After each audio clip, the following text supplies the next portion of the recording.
2019లో ఈ రాష్ట్రంలో వైసీపీ అధికారంలోకి వచ్చినాక ఇప్పటికీ 8 సార్లు కరెంట్ ఛార్జీల్ని పెంచి ప్రజల మీద మోయలేని భారం మోపినటువంటి జగన్మోహన్ రెడ్డి వైసీపీ ప్రభుత్వం కరెంట్ ఛార్జీల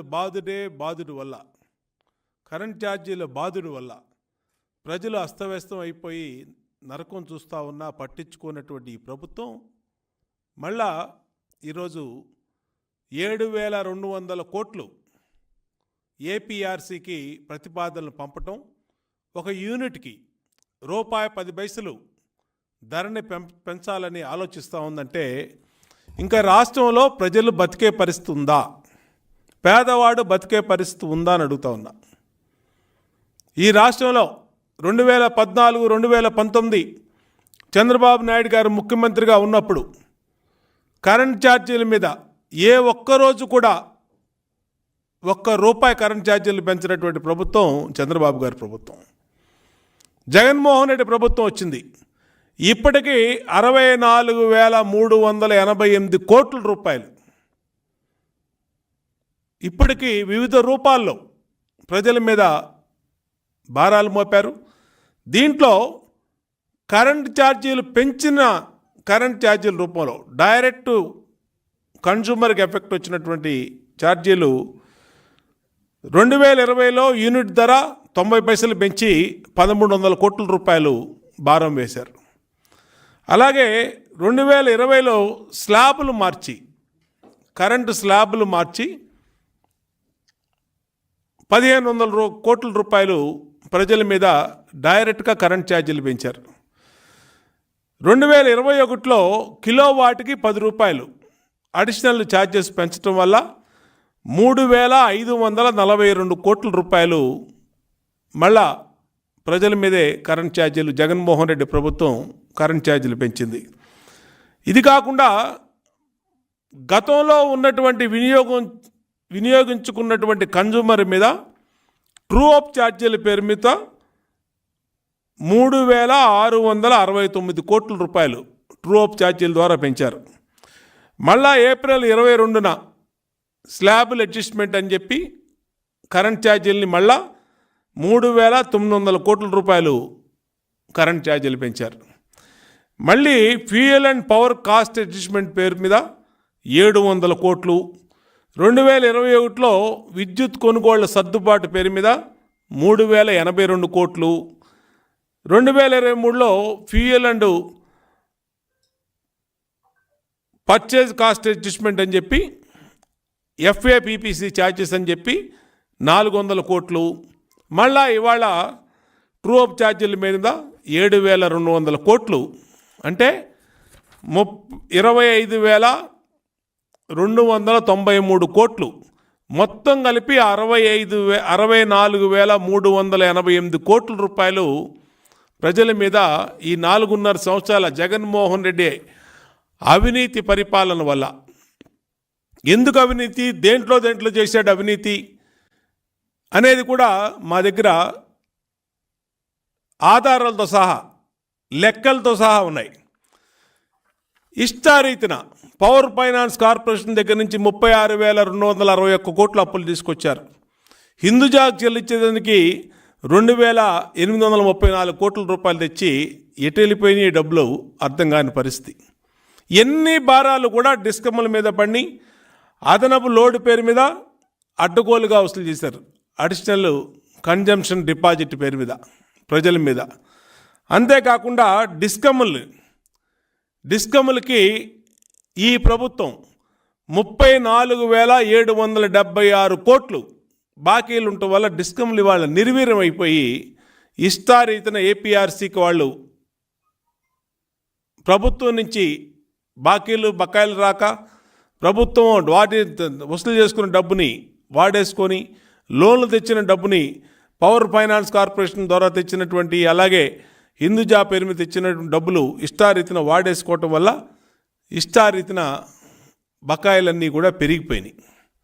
ఇవాళ ఏపీఎస్పీడీసీఎల్కి 15,000 కోట్లు, సిపిడిసిఎల్కి 6,182 కోట్లు, ఈపీడీసీఎల్కి 5,000 కోట్లు, అలాగే 3 డిస్కమ్ల మీద 3,500 కోట్లు, అలాగే పంచాయతీ నగర కార్పొరేషన్కి 5,000 కోట్లు, అంటే 34,776 కోట్ల రూపాయలు ఈ ఆంధ్రప్రదేశ్ ప్రభుత్వం డిస్కమ్లకి బకాయిలు పడటం వల్ల డిస్కమ్లు నిర్వీర్యమైపోయి ప్రజల మీద అదే వివిధ రూపాలతో ట్రూ అప్ ఛార్జీలు అంటున్నారు, ఫ్యూయల్ సర్ఛార్జీలు అంటున్నారు, అడిషనల్ కన్జంప్షన్ డిపాజిట్లు అంటున్నారు.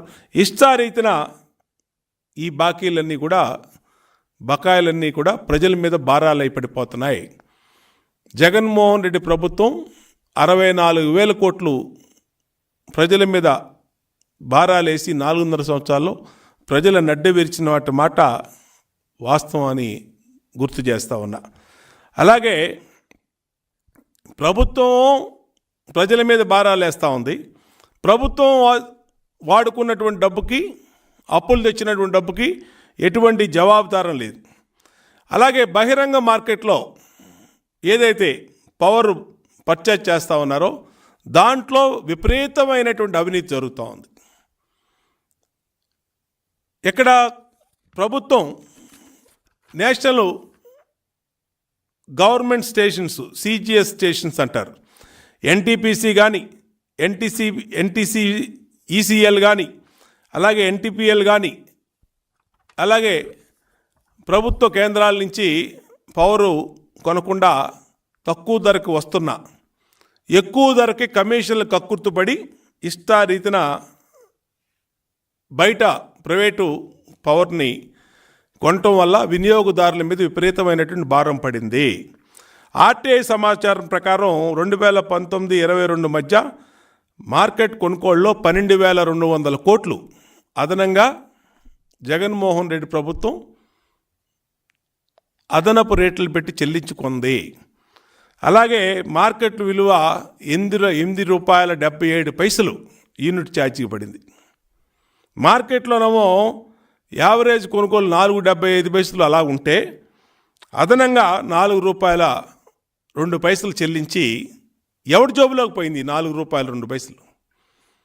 ఎన్ని కోట్ల మెగావాట్లు, ఎన్ని లక్షల కోట్ల యూనిట్లు మెగావాట్లు కొంటా ఉన్నారు.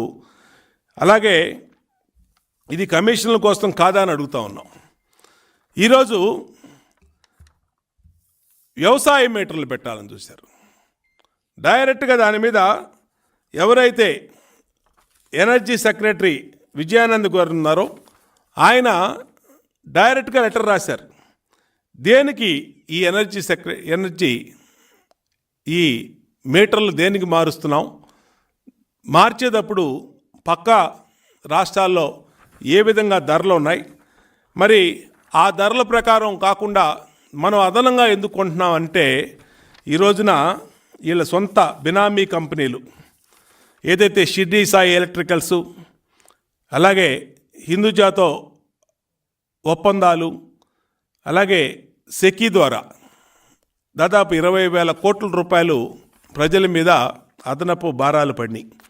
సెకీ ఒప్పందం చూస్తే దాదాపు 7,000 మెగావాట్లు, 17,000 యూనిట్లు సౌర విద్యుత్ని ₹202.49 30 సంవత్సరాలకి ఇవాళ ఆంధ్రప్రదేశ్ ప్రభుత్వం సెకీతో ఒప్పందం చేసుకుంది. ఇదే రాజస్థాన్లో యూనిట్ రూపాయి తక్కువకి అక్కడ ఇదే సెకీ అక్కడ రాజస్థాన్ ప్రభుత్వం ఒప్పందం చేసుకుంటే అదనంగా రూపాయికి ఎవరి జోబులోకి పోయినాయి రూపాయి, ఎక్కడికి పోయినాయి డబ్బులని అంటే 2020 డిసెంబర్లో సెకీ పిలిచిన టెండర్లో గుజరాత్ డిస్కమ్ యూనిట్లు ₹99 పిలిస్తే ఇవాళ వీళ్ళు ₹2.50. దీనికి డైరెక్ట్గా 50 కమిషన్ కొట్టేశారు. దీనివల్ల దాదాపు 20,000 కోట్ల రూపాయలు ఒక్క సెకీ ఒప్పందంలోనే జగన్మోహన్ రెడ్డికి కమిషన్లు ముట్టినాయి. ఆంధ్రప్రదేశ్ ముఖ్యమంత్రి వైఎస్ఆర్ కాంగ్రెస్ పార్టీ ప్రభుత్వానికి 20,000 కోట్లు ప్రైవేట్ పవర్లో ఒక్క సెకీ ఒప్పందంలోనే 20,000 కోట్లు వచ్చినాయి. ప్రజల మీదేమో 20,000 కోట్లు భారాలు పడినాయి. ఈ 20,000 కోట్లు ఎవరి మీద భారాలు పడి అంటే ఆంధ్రప్రదేశ్ రాష్ట్ర ప్రజల మీద. దీనికి ఏం సమాధానం చెప్తారు వీళ్ళు? అంతులేని అవినీతి జరుగుతూ ఉంది రాష్ట్రంలో. అన్ని రంగాల్ని అవినీతి చేశారు. ఇసుకను మాఫియా చేశారు, లిక్కర్ను మాఫియా చేశారు, కరెంట్ ఛార్జీలు ఇప్పటికీ 9 సార్లు పెంచి దాదాపు 64,000 కోట్లు ప్రజల మీద భారాలు వేశారు. ప్రైవేట్ పవరు, మీటర్లు, స్మార్ట్ మీటర్లు, ఎవడు అడిగాడే ఆ స్మార్ట్ మీటర్లను? పక్క రాష్ట్రంలో ఏ ధరకు అమ్ముతా ఉన్నారు, ఏ ధరకి పెడతా ఉన్నారు స్మార్ట్ మీటర్లు? మీరు షిరిడి సాయి విశ్వేశ్వరరెడ్డికి, నీ బినామీ కంపెనీకి ఇవాళ స్మార్ట్ మీటర్ని కట్టబెట్టి ప్రజల మీద ఏ విధంగా దోపిడీ చేస్తూ ఉన్నాం? ఎన్నిటిని కూడా ప్రజలు భారం పడతా ఉంది, ప్రజల మీద భారం పడతా ఉంది. రైతులకి పైలట్ ప్రాజెక్ట్ కింద స్మార్ట్ మీటర్లు పెట్టారు. దీంట్లో కూడా పెద్ద కుంభకోణం ఉంది. మొత్తం ప్రైవేట్ పవరు ఇతర రాష్ట్రాల్లో 2.50 పైసలకి 2.40 పైసలు దొరుకుతూ ఉంటే ఇక్కడ 3.5కి 4.5కి అదనపు సోలార్ పవర్ కానీ, థర్మల్ పవర్ కానీ, విండ్ పవర్ కానీ, హైడ్రో పవర్ కానీ ఇవన్నీ కూడా ఒప్పందాలు కుదుర్చుకొని ప్రజల మీద భారాలు వేయటం వల్ల ఇవాళ కరెంట్ ఛార్జీలు రాష్ట్ర ప్రజల మీద మోయలేని భారంగా మారినాయి. ఇవాళ మళ్ళా సాక్షి పేపర్ లాంటి పేపర్లో గత ప్రభుత్వం యొక్క విధానాల వల్లే మేము కరెంట్ ఛార్జీలు పెంచామని చెప్పి ఇవాళ మళ్ళా వాళ్ళు ఒక ఆర్టికల్ రాస్తూ ఉన్నారు. అంటే నేను అడుగుతా ఉన్నా, మరి చేతనైనోడిని నేను వచ్చి మొత్తం వ్యవస్థను మార్చేస్తాను, మళ్ళీ అన్ని రకాలుగా ఈ రాష్ట్రాన్ని ఉద్ధరిస్తానని చెప్పి అధికారంలోకి వచ్చిన నువ్వు మరి ఎందుకని నువ్వు మళ్ళీ పాత ప్రభుత్వం గురించి మాట్లాడతావు? పాత ప్రభుత్వం గురించి మాట్లాడే హక్కు నైతిక నీకు ఎక్కడుంది? తెలుగుదేశం ప్రభుత్వంలో డిస్ట్రిబ్యూషన్ లాస్లు కానీ, పవర్ సెక్టార్ రిఫార్మ్స్ కానీ, పవర్ సెక్టార్ ఇవాళ ఆంధ్రప్రదేశ్ నెంబర్ 1 స్టేజ్లో ఉందంటే తెలుగుదేశం ప్రభుత్వ హయాంలో చంద్రబాబు నాయుడు గారు తీసుకున్న నిర్ణయాల వల్ల. మీరు వచ్చినాక డిస్ట్రిబ్యూషన్ లాస్లు కానీ, సబ్స్టేషన్లు కానీ, డిస్కమ్లు కానీ వ్యవస్థనే నాశనం చేసి కరప్షన్ చేసేసి మొత్తం అవినీతి కోపంలో విద్యుత్ రంగాన్ని మార్చినటువంటి చరిత్ర జగన్మోహన్ రెడ్డి ప్రభుత్వాన్ని. దానివల్లే 64,000 కోట్ల భారాలు ప్రజల మీద పడి డబ్బులన్నీనేమో జగన్మోహన్ రెడ్డి జోబుల్లోకి వెళ్ళి, బాధుడమో ప్రజలకి, నగదమో డబ్బులమో తాడేపల్లికి ఇవాళ మారిపోయింది. దీనికి కారణం జగన్మోహన్ రెడ్డి అవినీతి కాదా? ఈరోజు ఈ పరిస్థితి ఎందుకు వచ్చింది?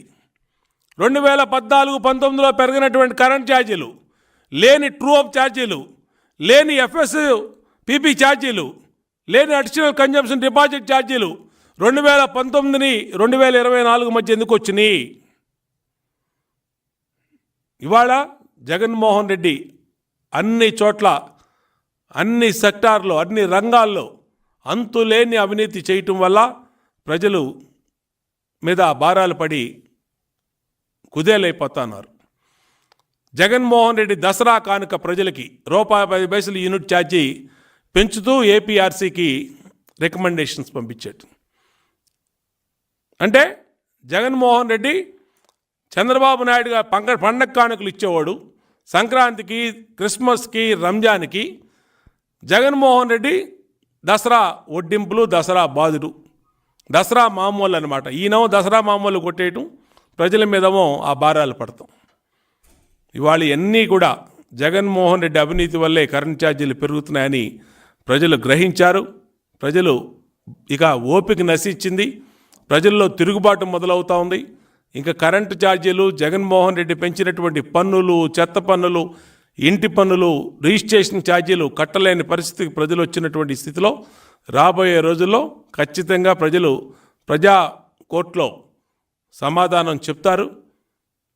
జగన్మోహన్ రెడ్డి అవినీతి వల్లే కరెంట్ ఛార్జీలు ఈ విధంగా మారినని ప్రజలకి మరొకసారి తెలియజేస్తాం.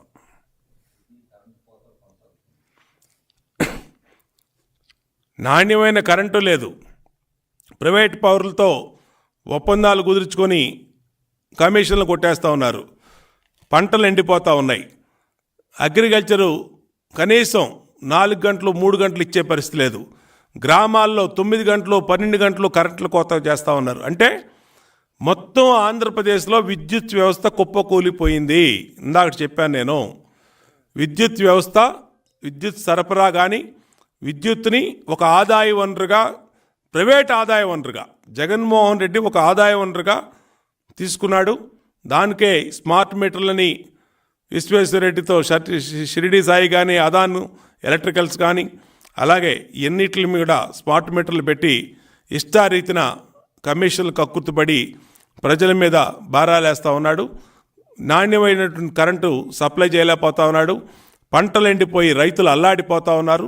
గ్రామాల్లో నివసించాలంటేనే ప్రజలు నరకం చూస్తూ ఉన్నారు. గ్రామాల్లో ఎప్పుడు ఉంటుందో తెలీదు. కనీసం 4-5 గంటలు కూడా గ్రామాల్లో కరెంటు లేని పరిస్థితి వచ్చిందంటే జగన్మోహన్ రెడ్డి అవినీతి వల్ల, జగన్మోహన్ రెడ్డి తెలియకపోవటం వల్ల, నిర్వహణ తెలియకపోవటం వల్ల ఇవాళ ఈ దుస్థితి రాష్ట్రంలో దాపురించింది.